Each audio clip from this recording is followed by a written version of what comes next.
ये समर्थ परमात्मा कबीर जी आपके पिछले जो लेन देन सबको माफ कर देगा, और आपके जो पुत्र पुत्री आए हैं, पिता बनकर आए हैं, पत्नी बनकर आए हैं, बेटा बेटी बनकर आए हैं, उनके संस्कारों के जो कर्जे हैं वो मालिक माफ करके कैंसिल कर देगा, और उनको भी धनी करेगा भक्ति का, उनका भी पूरा अकाउंट कर देगा और आपको बहुत आसानी से सुलझा देगा।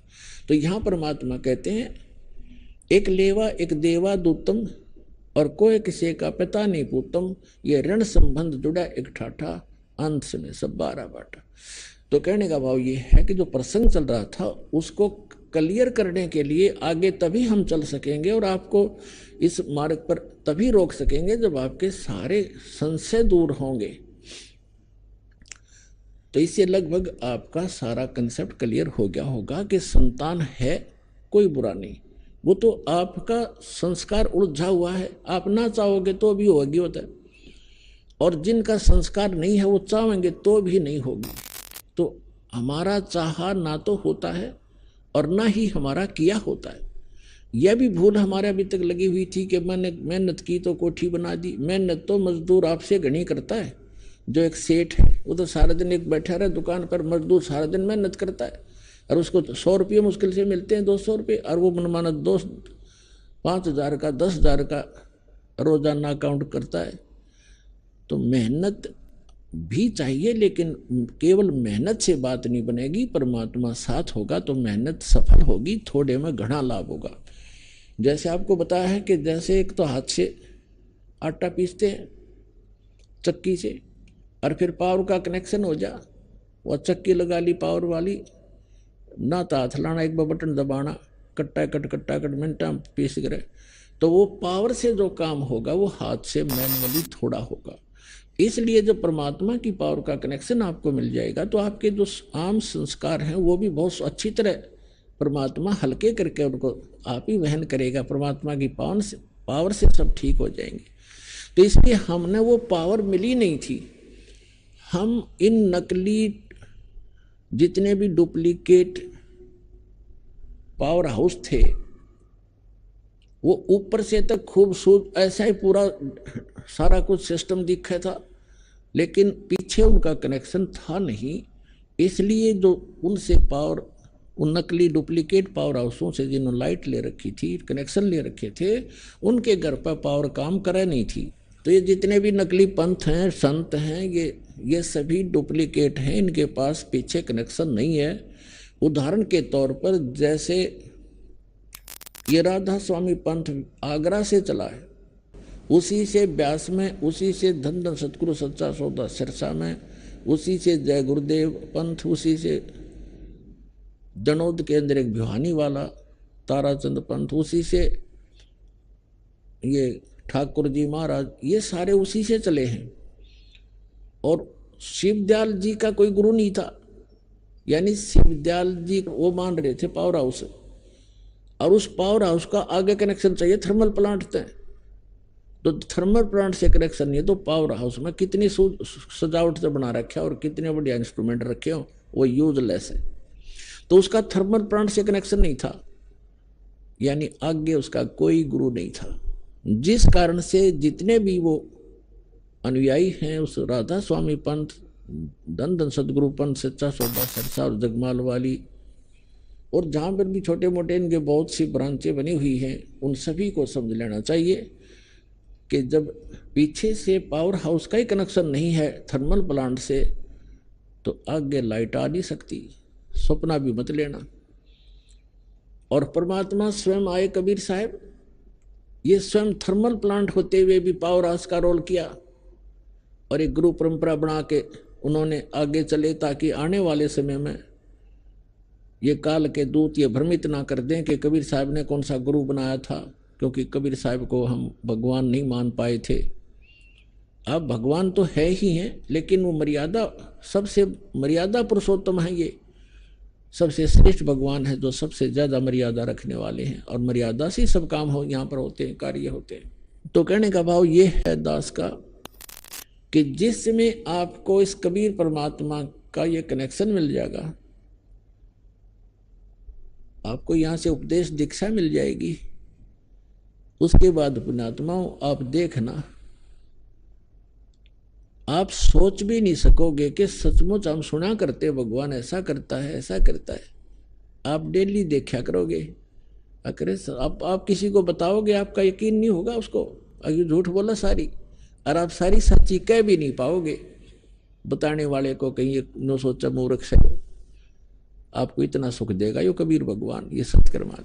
अब आपको इस परमात्मा का लाभ शीघ्र से नहीं मिल पा रहा। कुछ एक तो ऐसे होते हैं नाम लेकर जाते हैं, दूसरे या तीसरी बार आकर बताते हैं जी मुझे ऐसा लाभ हो गया ऐसा सुख हो गया, और दूसरे भक्त अभी लग रहे हैं वो उनको राहत नहीं मिल पा रही। उसके दो कारण होते हैं।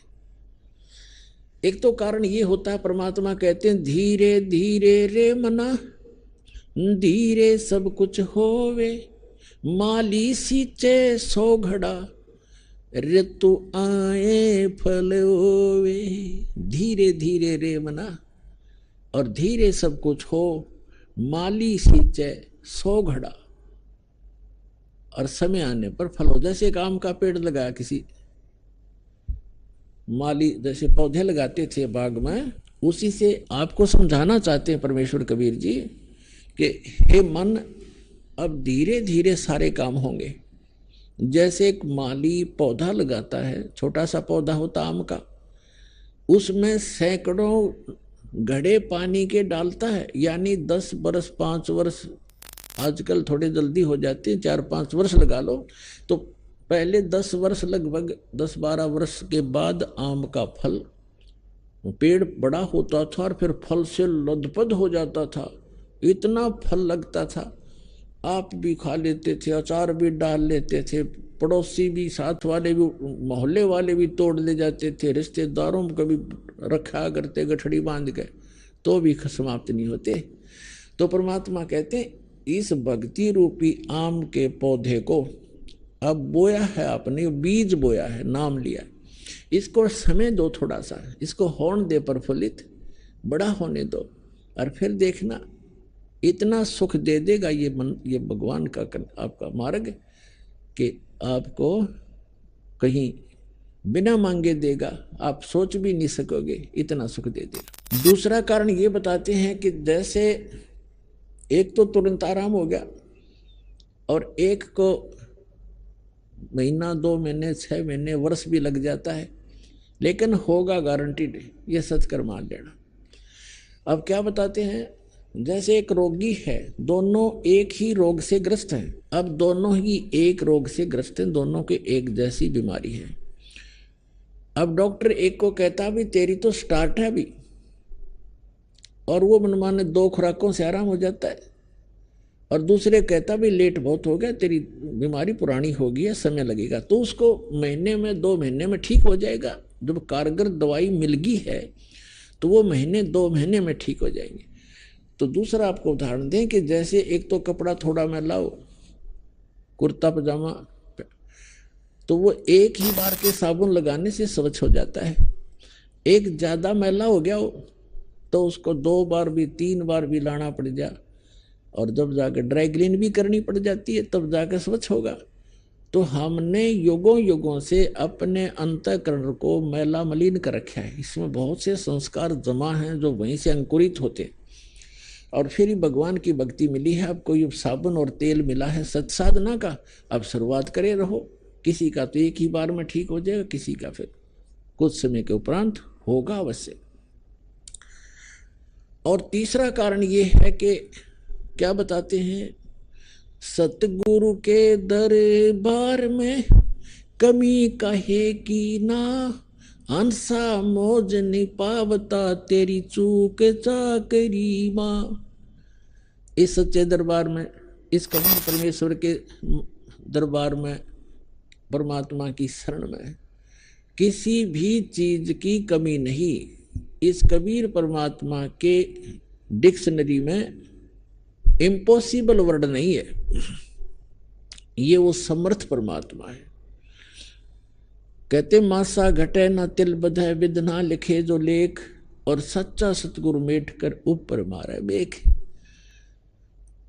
अब आपके जो भाग्य में, प्रारब्ध में, किस्मत में जो लिखा है, उसको कोई नहीं समाप्त कर सकता, आपको भोगना ही पड़ेगा। कौन नहीं कर सकता? जैसे श्री ब्रह्मा जी, श्री विष्णु, श्री शिव जी, और ये ब्रह्म जिसको सरपुरुष कहते हैं, और परब्रह्म अक्षर पुरुष, ये भी आपके प्रारब्ध की, आपके लिखी किस्मत को मिटा नहीं सकता, प्रारब्ध को समाप्त नहीं कर सकता। सुख है तो सुख मिलेगा, दुख है तो दुख मिलेगा।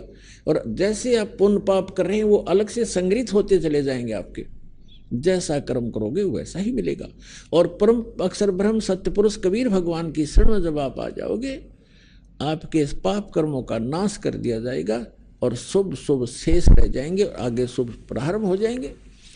अब जैसे पहले किसान को ये औषधि प्राप्त नहीं थी, अब औषधि का एक खोज होगी है, डिस्कवरी होगी है कि ऐसी औषधि डाल दी जाती है फसल में जो घास को खत्म कर देती है, पौधा सुरक्षित रह जाता है। तो वो औषधि विद्यमान तो थी, वो गुण तो, वो मटेरियल तो सारे ही पदार्थ थे, लेकिन वो बनाने वाला नहीं था। अब वो बनाने वाला मिल गया, वो बना ली। तो इसी प्रकार परमेश्वर कबीर जी ने ये जड़ी बहुत पहले बनाकर रखी हुई थी और हमारे कबीरपंथी भी इसको नहीं समझ सके, जिस कारण से हम अभी तक वही कर्म फल ही भोगते रहे। तो अब दास को दे दी वह औषधि जो आपके पापों का नाश कर सकती है आपके, क्योंकि दुख पाप से होता है। अब जो कष्ट आते हैं वो पाप के कारण आते हैं, और पाप नाश ही हो गया इस भक्ति से, फिर कष्ट कहाँ से आएंगे? जब कांटे से दुख होता है, फसल में कांटेदार झाड़ियां उग जाती थी और वो दवाई ने वो पहले खत्म कर दी, स्टार्ट से ही बड़ी थी वो भी गला दी, जला दी, तो कांटे नहीं रहे, तो नुकसान हानि कहाँ से होगी? दर्द नहीं होगा। इसी प्रकार पुण्यात्माओं, इस समर्थ की शरण में आने से कहते हैं कि सतगुरु के दरबार में कमी काहे की ना, और हंसा मौज नहीं पावता तेरी चूक चाकरी में। अब कहने का भाव यह है कि यदि आपको लाभ नहीं हो रहा तो आपकी कोई मर्यादा में भंग है, या आपकी श्रद्धा ठीक नहीं बनी, आपकी चाकरी में चूक है, आपकी श्रद्धा या सेवा भक्ति में कोई त्रुटि बनी है। विचार कीजिए, जैसे एक ही खंभे से, एक ही ट्रांसफार्मर से और 10, 20, 50 घरों को, परिवारों को कनेक्शन मिला हुआ है, अन्य के पंखे चल रहे हैं, मोटर चल रही हैं, कूलर चल रहे हैं, और एक का नहीं चल रहा है, तो उसका कोई कनेक्शन लूज हो लिया या कट चुका है किसी कारणों से, उसकी वेरीफाई करो क्यों, किस कारण से कनेक्शन कटा, हमारे घर ये पावर क्यों नहीं आई। और पावर भी पहुंची हुई है तो आपके कोई पंखे या कूलर में डिफेक्ट है, आपकी फिटिंग में डिफेक्ट है, उसको ठीक कराइए। तो इसी प्रकार इस परमात्मा से उपदेश दीक्षा लेने के बाद आप जी मर्यादा जरूर अवश्य निभाएं। कबीर साहब कहते हैं, जब तक हंसा हमरी आना, काल लगे ना तेरा बाणा, पग पग पर यो तक तक मारे, काल अचानक बाना। अब क्या बताते हैं कि यु काल पग पग पर अचानक दुर्घटना कर देता है, कोई हानि कर देता है, जब इसका संस्कार हानि का होता है। और जब हम परमात्मा की शरण में आ जाएंगे और मर्यादा में रहेंगे तो परमात्मा कहते हैं, जब लग हंस हमारी आना, ये पुण्यात्मा, ये हंस हमारा भक्त जब तक हमारी आन माने मर्यादा में, आन कान में हमारी मर्यादा में रहेगा, और तब लग लगे न तेरा बाना। काल को कहते हैं कि हे काल, जब तक मेरा हंस मेरी मर्यादा में है तू अटैक नहीं कर पाएगा। तो हमने मर्यादा को बहुत महत्व देना पड़ेगा, परमात्मा कहते हैं। अब परमात्मा क्या बताते हैं कि जैसे ये मर्यादा आपकी इतनी कंपलसरी है, जो दास आपको नियम बताता है, जैसे सीता जी के बारे में श्री रामायण के अंदर आपने बहुत बार सुना है कि रावण का मामा मारीची एक स्वर्ण मृग बनकर, सोने का हिरण बनकर, और जहाँ सीता ने कुछ बगीची लगा रखी थी, वो फूल फालों को तोड़ने लग गया, खराब करने लगा। और जो ही सीता की दृष्टि पड़ी वो सोने का मृग बहुत सुंदर लगा, उसने अपने पति से कहा कि इस मृग को मेरे लिए लाओ पकड़ के, जिंदा या मुर्दा, नहीं तो मैं अनशन कर दूंगी। अब राम विवश हुए और लक्ष्मण को कहकर चल पड़े कि ये मैं लाता हूँ, इसको जहाँ तक मैं प्राप्त होगा तो मत आना, और यहाँ सीता की सुरक्षा रखना, जंगल का काम। श्री राम वाण लेकर चल पड़ा। मर्ग आगे चल के बहुत दूर ओझल हो गया, काफी दूर निकल कर वहां से आकाशवाणी कर दी, हाय भाई मर गया, हाय भाई मर गया। तो लक्ष्मण और सीता ने दोनों ने सुनी आवाज। तो सीता ने कहा कि तेरे भाई आपत्ति में है, आप जाइए और उसको बचाइए। लक्ष्मण ने कहा कि ये कोई जाल है, मेरे भाई पर कोई आपत्ति नहीं हो सकती, आपको पता नहीं है उनके सामर्थ्य का। लेकिन वो नहीं मानी और उल्टी सुट्टी कुछ उठ पटांग बातें कह दी कि तेरे मन में दोष है, तू चाहता वो मर जा, मुझे पत्नी बनाना चाहता है, तो इसलिए नहीं जाना चाहता। इससे दुखी होकर वो सूरवीर कहने लगा कि माता ठीक है, आज तक ये मन में दोष भी नहीं था, पर आपने गलत बात बोल दी। पर एक काम करना, हम ये एक मंत्र बोलकर रेखा खींच कर जाता हूं, इससे बाहर मत जाना, तुझे बाहर जाएगी तो हानि हो जाएगी। वो चला गया, पीछे से रावण आ गया। वो तो इंतजार थी कि ऐसे ऐसे बनेगी, उठा के लानी थी उसको, तो उसको पता नहीं था कि रेखा ऐसी खींच रखी है। तो रावण आया साथ दो रूप बनाकर भिक्षा लेने के लिए। पहले उसने आवाज लगाई कि माई भिक्षा दो। सीता ने कहा जी यहाँ आकर ले जाओ, झोंपड़ी के पास, कुटिया के पास। रावण आने लगा तो उसमें से एकदम ऐसी लपट निकली, कोई 10 कदम पीछे गया और फिर कहा कि आप यहाँ बाहर आकर के भिक्षा दे दो, भिक्षा दो, नहीं तो आपने तो मुझे मरवा दिया था। ये पता नहीं कितनी भयंकर रेखा है, कैसी है। तो सीता जी ने सोचा क्या फर्क पड़ा है, अभी आटा देकर वापस आ जाऊंगी, अभी भिक्षा डालकर अभी आ जाते हैं। अब वो जरा सी उससे बाहर निकली रेखा से और उसने पकड़ ली बाजू, यहां से घेर ली कमर पे, लंका में पटकी जाके। अब वो मूर्ख थे जो यूं कह गए थे इससे बाहर मत निकलना, ना तो हानि हो जाएगी। वो पागल थे। आप बिरान मट्टी करवाई, 12 वर्ष तक वहां पड़ी रही उसके अंदर, उस 9 लखे बाग में कैद बन के, और करोड़ों आदमी मरवा दिए, जब जाकर पीछा छूटा। तो पुण्यात्माओं, ये मर्यादा जो परमात्मा की दो दास बताता है, इसको लक्ष्मण रेखा समझ लेना। इस लक्ष्मण रेखा के अंदर ये नहीं आ सकेगा, इससे बाहर जाओगे तो मार तुम आप खाओगे। तो परमात्मा कहते हैं जब लग हंसा हमरी आना, और काल लगे नी तेरा बाणा। मर्यादा भंग होकर के भी आप अपनी हानि उठा सकते हो और आपको लाभ भी बंद हो जाएगा। उसके लिए तरीका है कि वापस आइए और अपना नाम खंडित है उसको कनेक्शन को दोबारा सुचारू करवाइए। भविष्य में बहुत सावधानी बरतिएगा। देखो जैसे कई भक्त नाम लेंगे और नाम खंड हो गया, ठीक है, कोई बुरा संस्कार अभी था नहीं आपका तो हानि नहीं हुई, पता लग गया, दोबारा जुड़वा लीजिए, अगर सावधान रहिए। और कई भक्त ऐसे हैं दीक्षा ले गए, नाम खंडित हो गया, उधर से कोई संस्कार ऐसा खराब आ गया, नाम खंडित हो गया। आम व्यक्ति तो समझता है कि नाम लेकर आया था ये, इसको देखो ये हानि होगी, लेकिन उनको ये नहीं पता, और स्वयं को भी नहीं पता कि ये लक्ष्मण रेखा लांघ चुका है, इसलिए इसको हानि हुई है, अन्यथा हो ही नहीं सकती, न तो भगवान का विधान फेल हो जाएगा।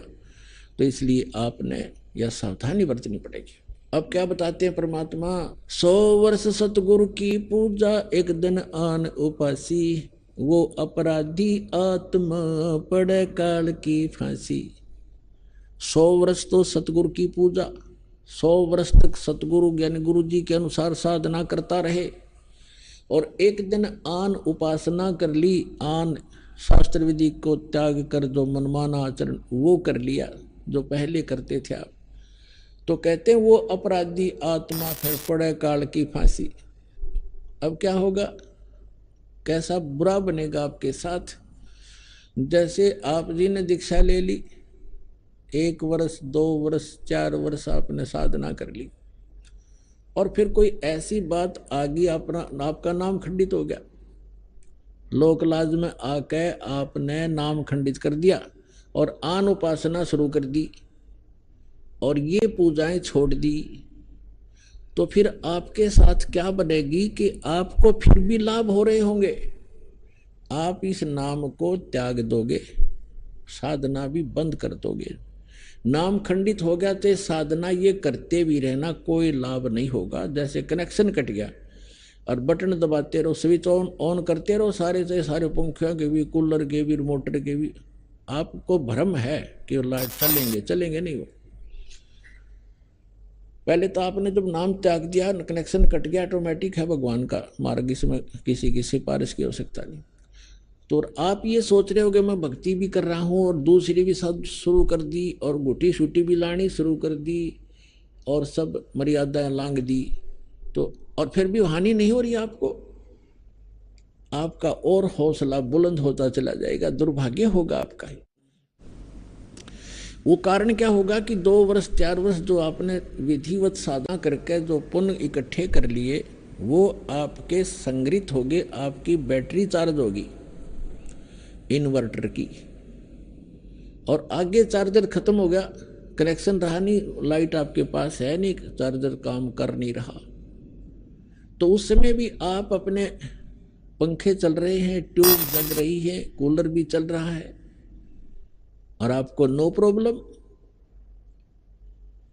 और जिस समय वो पिछला संग्रह किए हुए पुण्य आपके समाप्त होंगे, जो 4 वर्ष 3 वर्ष 2 वर्ष 5 वर्ष भक्ति सत करी थी दास के से उपदेश प्राप्त करके, तो वो आपका संग्रह पुण्य चलते रहेंगे और वो इतने भी चल सकते हैं कि आपको हो सकता है इस जीवन में भी कोई दुख ना हो।